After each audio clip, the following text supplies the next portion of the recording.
Hello students, now we have to start the chapter that is people as resource. ठीक है, तो हमने last lecture में देख लिया था कि पीपल जो है वो किस तरीके से एक रिसोर्स है ना। उसके अंदर की स्किल्स, एजुकेशन, हेल्थ, नॉलेज, इन चीज़ों को अगर प्रॉपर डेवलप किया जाए तो they become the asset for the country, है ना। प्रोडक्टिव हो जाते हैं और कंट्री की इनकम में बहुत ही ज़्यादा कंट्रीब्यूट करना शुरू कर देते हैं।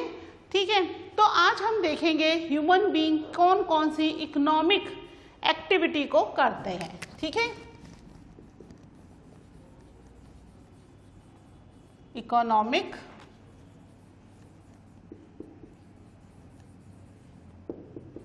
Activities of man and women.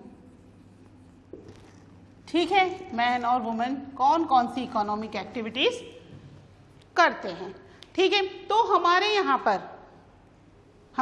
पर क्यों ऑल ओवर द वर्ल्ड में जितनी भी इकोनॉमिक एक्टिविटीज हैं उन सभी इकोनॉमिक एक्टिविटीज को 3 पार्ट में डिवाइड कर दिया गया है। ठीक है,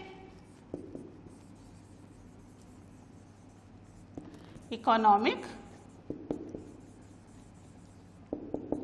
एक्टिविटीज। ठीक है, कौन कौन सी इकोनॉमिक एक्टिविटी होती हैं। फर्स्ट है हमारी प्राइमरी एक्टिविटीज। ठीक है, प्राइमरी एक्टिविटीज कौन सी एक्टिविटीज होती हैं जो कि हमें नेचुरल रिसोर्स से मिलती हैं। नेचुरल रिसोर्स जैसे लैंड है, सॉइल है, सनलाइट है। ठीक है, इनसे मिलने वाली जो एनर्जी है या इनसे मिलने वाली जो चीज़ें हैं, ठीक है, मिनरल्स हैं, मेटल्स हैं, वो सभी किस में चले जाएंगे, प्राइमरी एक्टिविटी में। अगर एग्रीकल्चर की जाती है तो लैंड और सॉइल जो है वो दैट इज नेचुरल रिसोर्स, है ना। फिशिंग की जाती है तो pond is a natural resource. Dairy खोली जाती है तो फिर वो जो एनिमल है that is also natural resource, है ना। मिनरल्स, माइनिंग की जाती है, मिनरल्स एक्सट्रैक्ट किए जाते हैं तो वो जो मिनरल्स मिल रहे हैं that is also natural resource, है ना।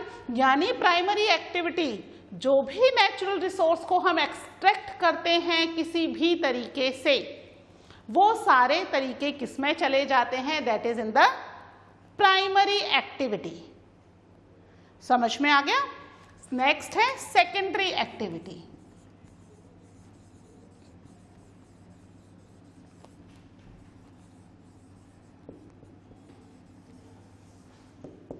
ठीक है, सेकेंडरी एक्टिविटीज। अब सेकेंडरी एक्टिविटीज क्या होती हैं। प्राइमरी एक्टिविटीज से जो हमें चीजें मिल रही हैं उन्हें हम प्रॉपर यूज में लाने के लिए उसके अंदर मशीनों के थ्रू या इंडस्ट्रीज में ले जा करके उनमें मैन्युफैक्चरिंग करते हैं। जैसे कि मान लीजिए प्राइमरी एक्टिविटीज के थ्रू आपने कॉटन ग्रो किया या वीट ग्रो किया, है ना। वीट ग्रो किया तो आप डायरेक्ट वीट को तो नहीं खा सकते, सीधे गेहूं हम खा जाएंगे क्या, नहीं खा सकते। तो हम क्या करेंगे, उसका गेहूं का उसको फ्लोर मिल में ले जाएंगे। ठीक है, उसको पिसवाएंगे, फ्लोर बनेगा, फिर उसकी या तो घर पे ले जाके रोटी बनेगी या फिर उसके बिस्किट्स हैं, ब्रेड है, कई सारी चीजें बन सकती हैं। ऐसे ही कॉटन है, डायरेक्ट कॉटन तो हम पहन नहीं लेंगे, है ना। यानी फिर वो कॉटन इंडस्ट्री में जाएगी और वहां से कपड़ा बनेगा, तो कपड़ा हमारे काम आएगा रादर देन दैट कॉटन, है ना। कॉटन को हम नहीं पहन सकते। तो प्राइमरी एक्टिविटी में हमने जो प्रोडक्ट ग्रो किए या हमने प्रोडक्ट जो भी बनाए, उन प्रोडक्ट पे प्रोसेसिंग होने के बाद, मैन्युफैक्चरिंग होने के बाद जो मिल रहा है, ठीक है, तो ये मैन्युफैक्चरिंग प्रोसेस जो मिल रही है वो कहां पर हो रही है, that is in the secondary activity. ठीक है, प्राइमरी एक्टिविटी में क्या मिल रहे हैं हमें, नेचुरल रिसोर्स। ठीक है, नेचुरल रिसोर्स। और सेकेंडरी एक्टिविटी में हम क्या कर रहे हैं, मैन्युफैक्चरिंग। ठीक है, मैन्युफैक्चरिंग इंडस्ट्री इंडस्ट्री भी कह सकते हैं।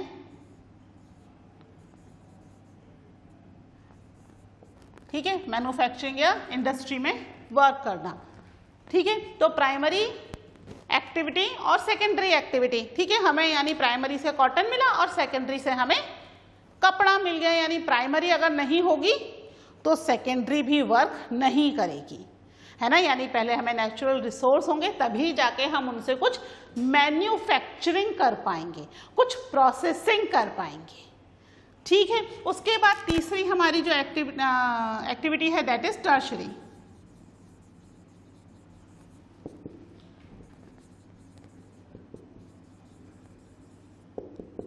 टर्शरी एक्टिविटीज, इसको सर्विस सेक्टर भी बोला जाता है। ठीक है, ये क्या कर रही है, ये ना तो कुछ प्रोड्यूस कर रही है ना कुछ मैन्युफैक्चर कर रही है, ये सर्विस प्रोवाइड कर रही है। सर्विस प्रोवाइड करना मतलब अब जो कॉटन ग्रो किया प्राइमरी एक्टिविटी ने और जहाँ फैक्ट्री थी वहाँ पर जाकर कपड़ा बना, तो यहाँ से कॉटन ले जाकर के सेकेंडरी में फैक्ट्रीज तक कौन पहुँचाएगा, इट थ्रू द ट्रांसपोर्टेशन, है ना। ट्रक वगैरह के हेल्प से ये सारी चीज़ें प्राइमरी से सेकेंडरी तक पहुंचेंगी। फिर जब वो कपड़ा बन गया तो हम तो फैक्ट्री जाएंगे नहीं कपड़ा खरीदने, हम और आप जा रहे हैं कि भी चलो फैक्ट्री चलते हैं कपड़े खरीद के लाएंगे, नहीं, हमारे आसपास दुकानों पर वो कपड़ा मिल रहा है, तो वो फैक्ट्री से वो कपड़ा यहाँ दुकानों तक कैसे आया, ये सारी सर्विसेज कौन प्रोवाइड कर रही है, टर्शरी सेक्टर। जितनी भी तरह की सर्विस हो, चाहे वो ट्रांसपोर्टेशन हो, कम्युनिकेशन हो, हेल्थ सर्विस हो, टूरिज्म हो, ये सारी की सारी सर्विस कौन प्रोवाइड कर रहा है, दैट इज सर्विस सेक्टर और द टर्शरी एक्टिविटी, है ना। भाई मैन्युफैक्चरिंग के लिए कितनी कॉटन चाहिए, यहाँ से कितनी कॉटन यहाँ आएगी, थ्रू द कम्युनिकेशन बातचीत हुई कि भाई इतनी कॉटन हमें चाहिए, तो ये कम्युनिकेशन के थ्रू फिर कब तक पहुंचेगी, ये इन्होंने कैसे बताया, फिर थ्रू कम्युनिकेशन, तो ये कम्युनिकेशन भी टर्शरी का पार्ट है। फिर जो ट्रांसपोर्टेशन के थ्रू पहुंचा वहां तक सामान, वो भी टर्शरी का पार्ट है। फिर ट्रांसपोर्टेशन के थ्रू हमारे आसपास पहुंचा, that is also part of tertiary. ठीक है, एजुकेशन इंडस्ट्री भी टर्शरी सेक्टर का पार्ट है। मैं जो आपको पढ़ा रही हूँ that is also a service, I am providing a service. ना तो मैं कुछ प्रोड्यूस कर रही हूँ ना कुछ मैन्युफैक्चर कर रही हूँ, मैं क्या कर रही हूँ, आपको सर्विस प्रोवाइड कर रही हूँ। ठीक है, एजुकेशन की सर्विस प्रोवाइड कर रही हूँ, तो मैं भी किस सेक्टर में आ गई, टर्शरी सेक्टर में। यानी अगर आप कुछ बना रहे हो, मैन्युफैक्चरिंग कर रहे हो, तो आप सेकेंडरी में हो। आप कुछ ग्रो कर रहे हो प्राइमरी रिसोर्सेज, नेचुरल रिसोर्सेज की हेल्प से, तो आप प्राइमरी सेक्टर में हो, है ना। अब आप सोच लो कि आप कौन सा प्रोफेशन करना चाहते हो, तो आप किस सेक्टर में होंगे। अगर आप कुछ इंडस्ट्रीज वगैरह डालना चाहते हो तो आप किस सेक्टर में हो, सेकेंडरी में। आप आईटी इंडस्ट्री में जाना चाहते हो, डॉक्टर बनना चाहते हो, इंजीनियर बनना चाहते हो, आईएएस ऑफिसर बनना चाहते हो, ये सब सर्विसेज क्या हैं, टर्शरी सेक्टर, है ना। आप माइनिंग वगैरह का बिजनेस है आपका, आप उसी में ही जाना चाहते हो तो प्राइमरी सेक्टर हो गया। आप देखो अपने आसपास मैक्सिमम पॉपुलेशन जो है वो टर्शरी सेक्टर में एम्प्लॉयड है।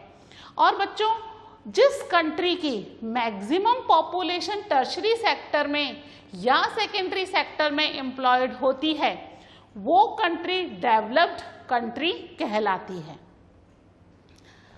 जिस कंट्री की मैक्सिमम पॉपुलेशन प्राइमरी सेक्टर में या प्राइमरी एक्टिविटीज में होती है, उस कंट्री की डेवलपमेंट स्पीड जो है वो कम हो जाती है, क्योंकि हमारे पास लैंड्स लिमिटेड हैं, है ना। उसी लैंड पर मैक्सिमम पॉपुलेशन पहले काम कर रही थी, क्योंकि हमारे पास पहले इतने रिसोर्सेज नहीं थे और पहले हमारे पास दूसरे सोर्सेज ऑफ इनकम भी नहीं थे, तो मैक्सिमम पॉपुलेशन पहले प्राइमरी में होती थी। अब कितनी भी बड़ी लैंड हो, we have so many resources, है ना, ट्रैक्टर, हार्वेस्टर, इनके हेल्प से बहुत बड़ी लैंड पर कुछ लोग मिलकर के ही प्रोडक्टिविटी प्रॉपर कर सकते हैं। तो सेकेंडरी और टर्शरी में जितनी ज़्यादा पॉपुलेशन होगी, कंट्री उतनी ज़्यादा और इतनी तेज़ी से डेवलप होगी, जितनी कम पॉपुलेशन प्राइमरी में हो उतना अच्छा होता है। ठीक है, तो ये तो हो गई अबाउट टोटल एक्टिविटी। जितने भी काम हैं सभी कामों को हम 3 कैटेगरीज में डिवाइड कर देंगे। ठीक है, अब इसके अलावा एक और तरह की इकोनॉमिक एक्टिविटी होती है। कुछ एक्टिविटीज होती है to sell in the market और कुछ सेल नहीं की जाती मार्केट में। ठीक है, जैसे 2 तरह की एक्टिविटी हो गई।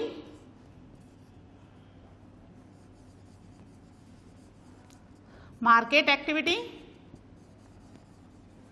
ठीक है, क्या है मार्केट एक्टिविटी? जो चीजें मार्केट में सेल की जाती हैं, कुछ भी चीज, इस पेन को सेल कर रही हूं तो मार्केट एक्टिविटी है ना, जो भी चीजें मार्केट में सेल हो रही हैं। और दूसरी तरह की होती है नॉन मार्केट। तो अब आप कहोगे मैम नॉन मार्केट कौन सी है? नॉन मार्केट को नॉन इकोनॉमिक भी कह सकते हैं। ठीक है, नॉन मार्केट एक्टिविटी को हम नॉन इकोनॉमिक भी एक्टिविटी कह सकते हैं। ठीक है, यानी जो कि पैसा अर्न करने के लिए की जा रही है, टू अर्न मनी। ठीक है, वो एक्टिविटी कौन सी हो गई? मार्केट एक्टिविटी हो गई, जो की जाती है फॉर सेल्फ कंजप्शन।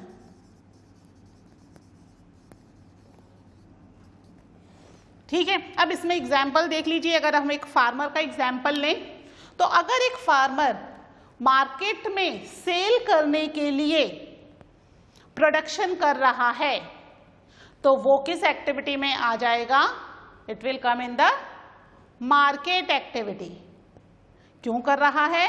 क्योंकि वो क्या काम कर रहा है? टू अर्न द मनी, इसीलिए वो प्रोडक्शन कर रहा है।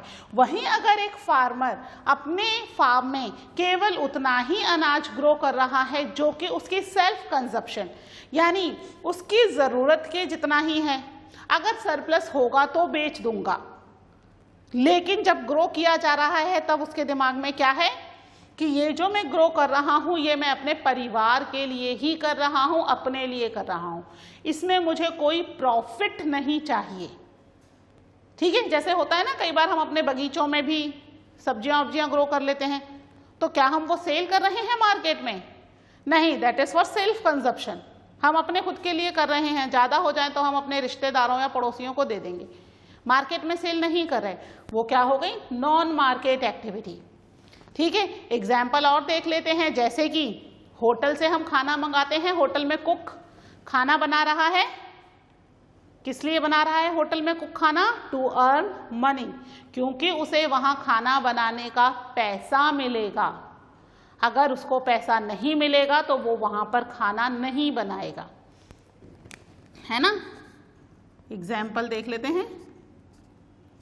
कुक, ठीक है, कुक जो कुक कर रहा है वो क्यों कर रहा है? To earn the money.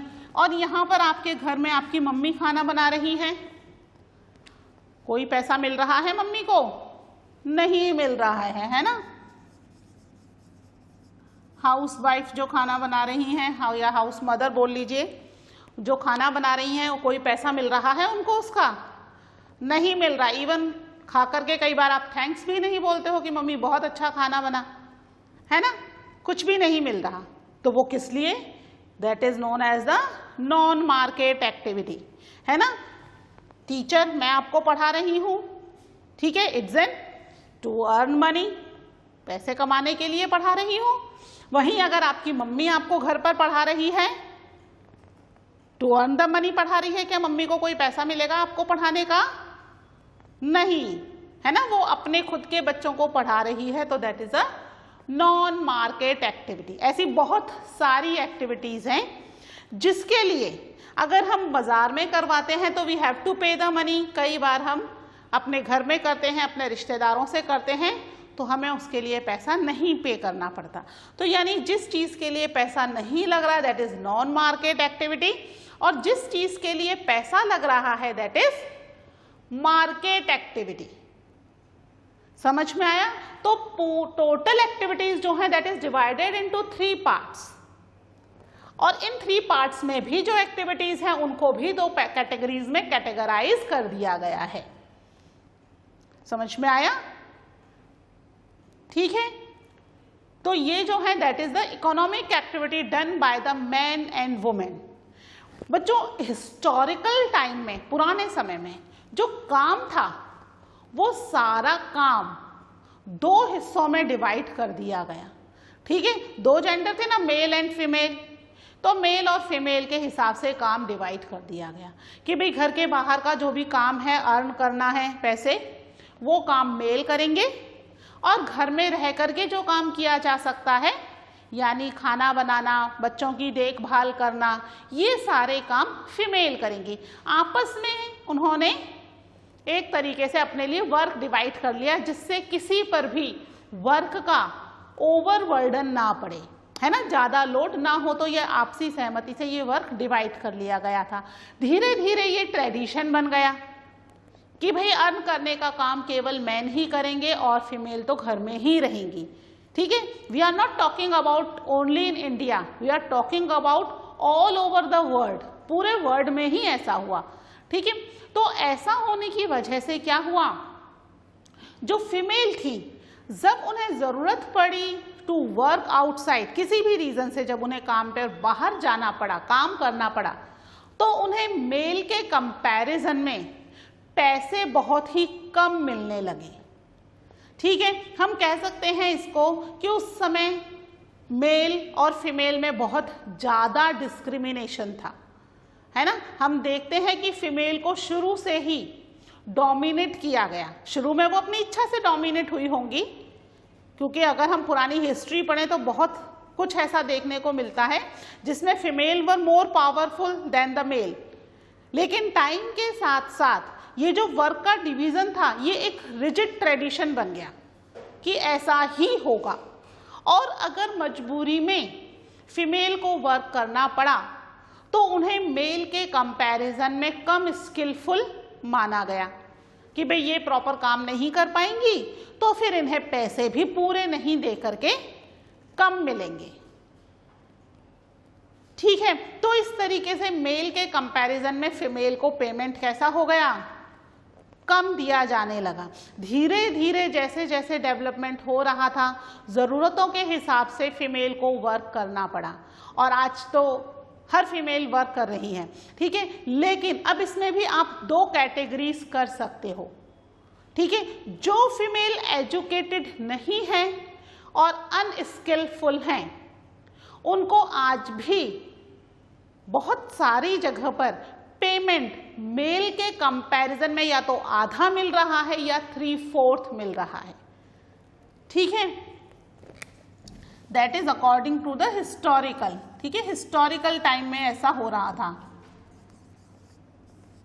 तो यहां पर जो वुमन थी, according to them woman were less educated and less skillful. ठीक है, इसलिए उन्हें they get less amount compare to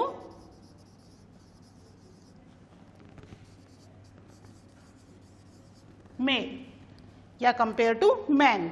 उनके कंपैरिजन में कम अमाउंट दिया जाने लगा। It was a historical thinking कि भी पुराने समय से ही वुमेन जो है वो कमज़ोर हैं, काम नहीं करती हैं, घर में ही रहती हैं, उन्हें ज़रूरत नहीं है, है ना। ये तो ऐसे ही घर से बाहर आकर के जॉब कर रही है, तो पैसे की ज़रूरत नहीं है इनको, तो कम पैसे भी दिए जा सकते हैं। ठीक है, लेकिन अगर आप प्रेजेंट सिनेरियो देखोगे तो those women who are very skillful and educated, आज बहुत बड़ी बड़ी कंपनीज की CEO भी हैं, है ना, बहुत बड़ी पोजीशन पर बैठी हुई हैं, और हम कह सकते हैं कि हाई पेड एम्प्लॉय हैं वो अपनी अपनी कंपनीज की। सबसे ज़्यादा पेमेंट उनको मिल रही है। ये क्यों मिल रही है? Because of their skill and there education. तो जो ये हिस्टोरिकल डिवीजन था वर्क का, ये हिस्टोरिकल डिवीजन वर्क का अब धीरे धीरे क्या होता जा रहा है, खत्म होता जा रहा है।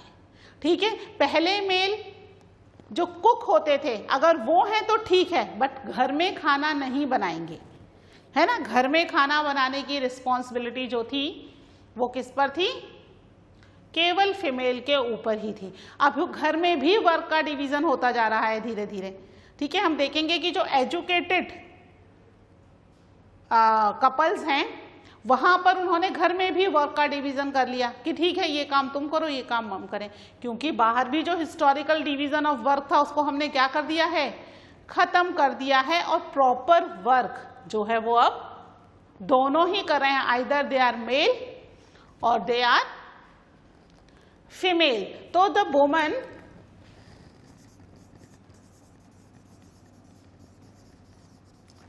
with high education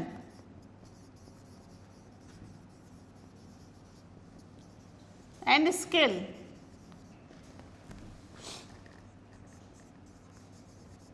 paid more than men। ठीक है, अब उन्हें कंपैरेटिवली पहले के कंपैरिजन में बहुत ही अच्छा पेमेंट हो रहा है। ठीक है, तो ये चीज़ आपको समझ में आ गई इकोनॉमिक एक्टिविटी।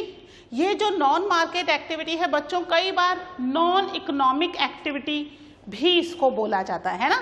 तो हम कह सकते हैं this is economic activity, this is non economic activity. But अगर नॉन इकोनॉमिक एक्टिविटी के दो पार्ट हैं तो that is market and non market activity.